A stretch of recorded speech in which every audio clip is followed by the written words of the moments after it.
this occasion, the handing over of the captain's house is far more than for a formal event. It is the moment of restoration,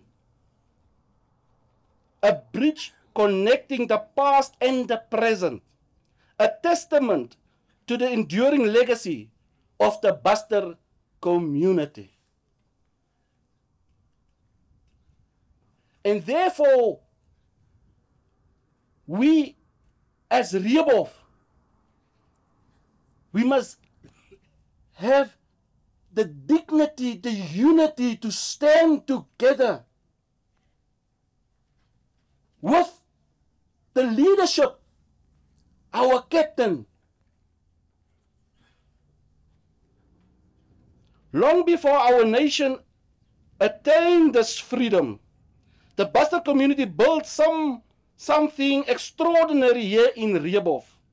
They forged a society grounded in discipline, faith, and self-governance.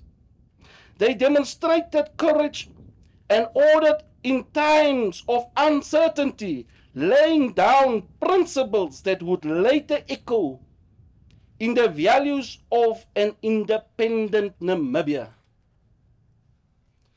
Their contribution to our nation's story cannot be measured merely by history books. It lives in the character of its town, in the dignity of its people, and in the spirit and service that continues to guide us.